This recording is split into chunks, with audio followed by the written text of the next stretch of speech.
Hi everyone, I'm Dr. Ramani and welcome back not only to my YouTube channel, but this series that are sort of like a handbook of narcissistic terms that are relevant to narcissistic abuse and just understanding narcissistic relationships in general. There's a lot of words floating out there in sort of the narcissism internet space of people talking about them, blogging about them, and I wanted to create a series that creates not only clarity about these terms, defining them and giving examples, but also shining a light on techniques that may work for you in some cases, or ways that you can sort of be stronger in the face of some of these patterns. Today, we're going to take on the issue of baiting. And before I begin, I'm always going to ask, please hit the bell and subscribe to this channel, because not only will you get notifications each time a new episode in this series comes out, you'll also get notifications about the videos we put out every week, as well as any other special series and live events we're doing. So let's talk now about baiting. So when we think about baiting, let's think about someone who is finally understanding the narcissistic story, the narcissistic narrative or relationship that they are stuck in. The person decides to disengage, or they don't fall for the love bombing part 10, or don't succumb to the hoovering. And I'll be talking about all these terms in this series. A narcissist is actually on a sort of single-minded struggle to have one thing in a relationship, and that's power. They had the power when they love bombed you. They have the power when they discard you. They have the power when they manipulate you, and they have the power when they gaslight you. It's very much a primary driver in the narcissistic dynamic, the drive for power. So, because we don't like power imbalances, you might watch these videos and try to take the power back, and you don't engage, and you don't react, and you don't explain. And then what happens? Always, the narcissists will switch up their tactics, and they're going to start poking at you and jabbing at you. They may do something like make fun of a physical quality that you're insecure about. Oh, yikes, that dress got a little bit tight. Or, look, your sister picked another loser. Or, how interesting that your boss didn't get your evaluation back yet. That may not be very good. They may say these cruel and dismissive and unsupportive things. They may start accusing you of things that aren't even true. They accuse you of cheating or stealing. They're trying to get to you. Just when you set those boundaries down, they try to get to you. And it's a normal human instinct to react when you are provoked, especially when someone's accusing you of something, especially something that you haven't done. But when someone is criticizing you about things that you may be particularly anxious about, or may say hurtful things about people you care about. In fact, that's often how a narcissist gets to you. Maybe not even going at you, but going after the people you care about. You may have even learned in trying to manage your narcissist to keep quiet when they insult you, but you can't keep quiet when they start going after the people that you care about. And if you do not understand the narcissistic relationship dynamic, then you may have, and I almost guarantee you will have, a really strongly emotional reaction to them.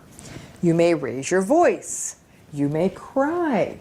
You may yell. You may get really agitated. It's going to be very clear that you are upset. You may even look a little bit unhinged. And then the narcissist steps back with a look of very glib satisfaction and uses this as the perfect entry point to gaslight you.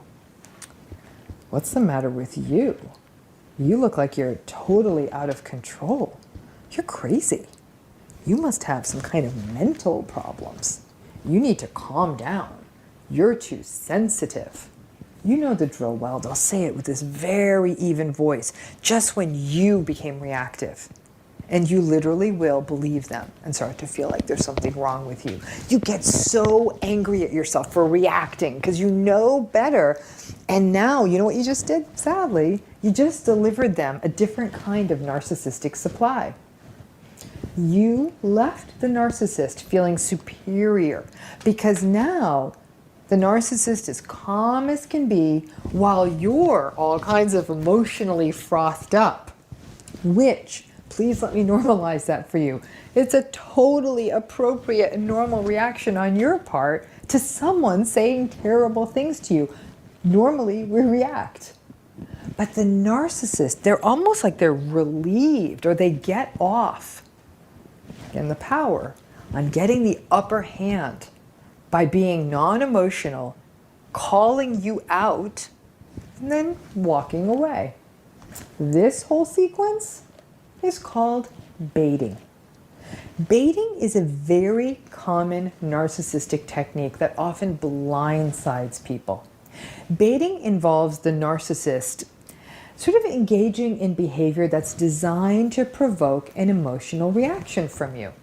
And it tends to be an escalating process. They will keep pushing the envelope. They will keep pushing the cruelty of the things that they say until they get an adequate rise out of you, until they're satisfied that they rattled you enough. So let me give you an example. Here's what a Here's what a baiting sequence can look like. So let's just say you're getting a little bit more wise to your narcissist. So you're doing all the things you're supposed to do. You're limiting your engagement and you're generally becoming more distant. Or let's just say your narcissist discarded you. And now your narcissist is trying to suck you back in. They're trying to hoover you. And yeah, you're not even actually that interested this time around. At that point, the narcissist may reach out. You've kind of discarded them or they've discarded you, whatever. They might reach out. If that doesn't work, trying to pull you back in, they might ask you more pointed questions.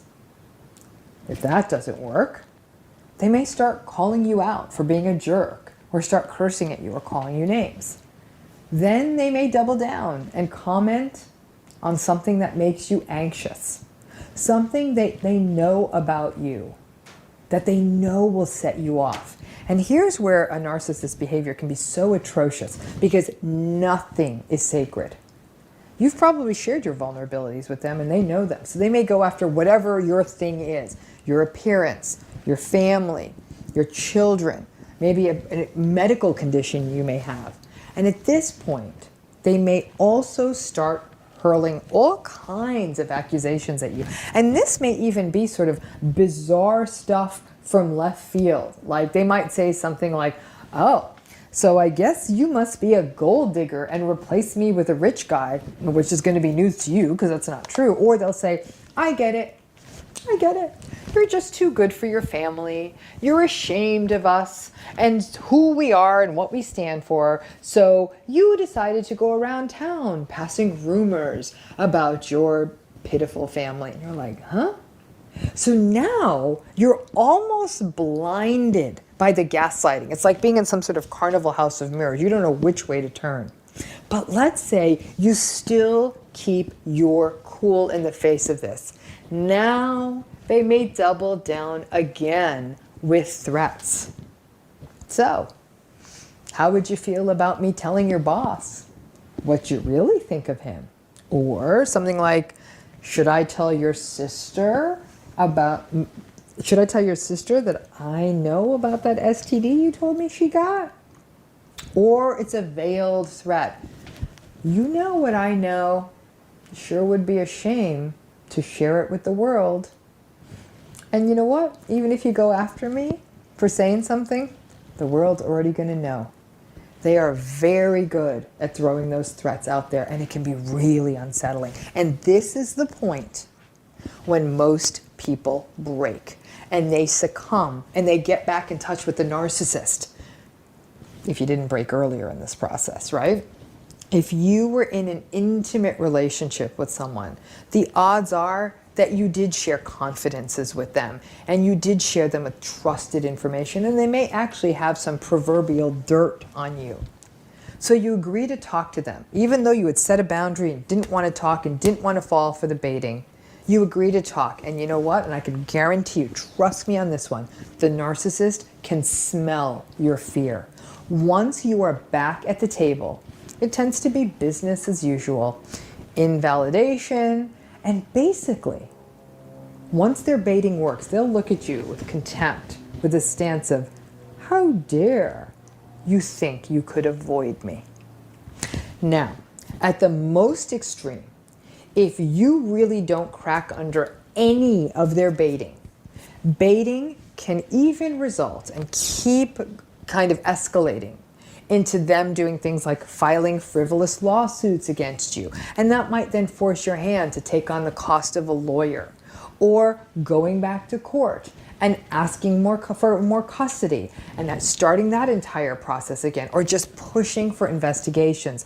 These sorts of things can be costly, they can be time consuming, they can be anxiety provoking. Now, not all baiting goes this deep or this dark. In most cases, when you're in any kind of a narcissistic relationship, baiting often takes the form of simply being provoked or getting provoked by them and giving in to their provocation with a strong emotional reaction.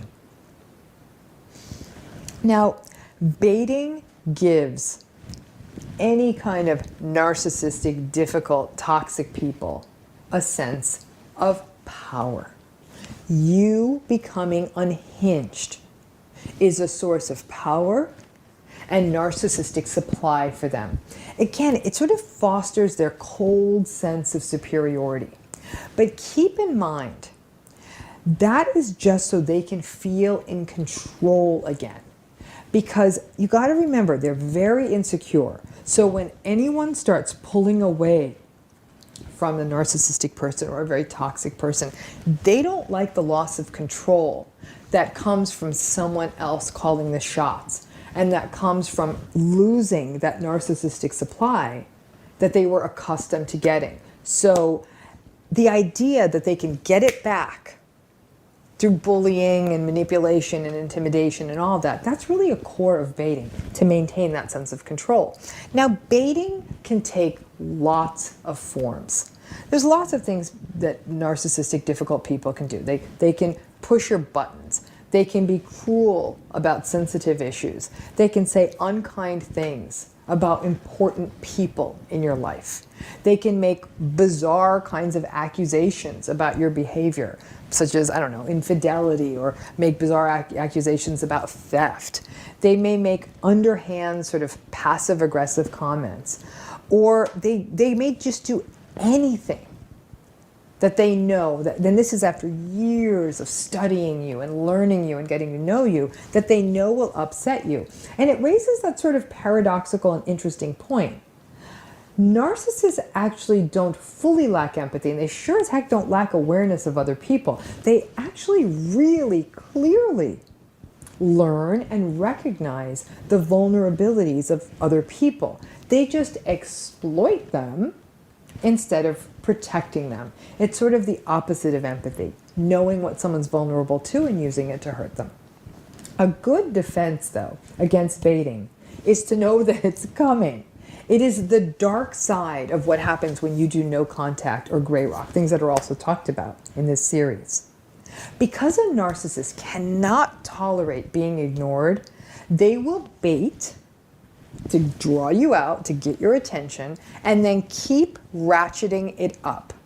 Knowing that it's coming can make it feel less scary. And also, as you feel their baiting getting ratcheted up, it is important to get advisors on deck, people on your team who you may or may not need. But this may include things like attorneys or other advisors you can turn to for guidance, or punt this whole mess to. Narcissists almost always use chaos to their advantage. And under pressure, when you're drawn into that chaos, it's harder to get things organized, like getting advisors on board. So that begs the question, why do narcissists engage in baiting? Well, first of all, they love a fight. They are much better at fighting and at antagonism than the rest of us. It's almost like they're always uncomfortable, so they always want to punch and fight. They are also triangulators, and they are experts at exploiting chaos for their advantage. Now, once they bait and you go for the bait, they are able to use your anger and other emotions that you express to their advantage. The narcissist's sort of limited empathy also means that they don't stop to think about how they're hurting you, if they're hurting you. In fact, in some ways, they kind of hope they are, because it's going to get the rise out of you. And because they lack what we call self-reflective capacity, they can't stop and think, how is my behavior affecting someone else? They lack awareness of how their baiting is experienced by other people, like you. So baiting, in some ways, is a way of projecting and of externalizing their inner battles and throwing them onto the world at large, especially those closest to them. But when it's all said and done, something I've said before, the narcissist is a petty tyrant and a spoiled child that is angry that someone is getting the best of them. They have to win. Narcissists have to win. And it can be hard to hold on to your commitment to no contact. But it is really important you do so. Whatever it is, no contact or boundaries or whatever. If their baiting works and you do find yourself pulled back in, go back to gray rocking, go back to being the robot and keeping the emotion out of your reactions. They're counting on you becoming all kinds of hysterical. Don't deliver that to them. It is really important that you stay as cool-headed as possible. And I know that's really hard. When somebody's really getting to you, it's very hard to do that. But once they've stepped away, once they've disappeared, the moment you're alone, cry and yell it out. Just don't let them see it. Don't give them that satisfaction. One question that many have asked me is, do they ever stop baiting? Over time, in most cases, yeah, they do. At some point, they're going to find new sources of narcissistic supply, and frankly, they may just get bored with you. They just sort of they fling you away like a child toy that they don't want anymore. But that's not always the case. If your situation escalates to the point to threats that are dangerous or actions that are dangerous, please contact law enforcement or other appropriate agencies, and also ensure that you speak to some form of legal advisor. Baiting is one of those patterns that in some small percentage of cases can escalate. Now, in most cases, baiting does not happen at that level. Baiting really is a form of poking at you to get a reaction out of you. And if you can remember that if you react in an emotional way, you are giving them what they want. And if you remember that, it may help you temper your response and make you say, I don't want to give them what they want. Over time, baiting can and will take a toll on you. So you need to make sure that you have supports in place to take care of you, to talk to, and also learn to take care of yourself. Years of enduring this pattern of baiting can really take a toll on your mental and physical health. And some people will say they often find it hard to even find someone to talk to who understands this pattern. Even some therapists who may not understand baiting and narcissistic relationships may not understand this. And it can really be destabilizing to feel like you're talking to people and they're saying, you're being paranoid. So remember, it's very important you find those people, you find your people that hear you and believe you and can bear witness to the struggle you're in. I hope that this video clarified this concept of baiting, the narcissists poking at you. It's a terrible cycle, and if you've been through it, you know it. If you haven't, I hope it doesn't happen to you, but you need to be aware it may very well happen to you, whether it's a family relationship, a work relationship, or an intimate relationship. Baiting is one of many things we'll be talking about in this series, a sort of handbook of narcissistic terms. I hope this was useful, and as always, please hit the bell and subscribe to this channel. You'll get notifications not only about every video in this series as they come out, but of all the content we put out on a regular basis, our live events, and any other special series. Thanks again for tuning in. Thanks again for tuning in. Thanks again for tuning in.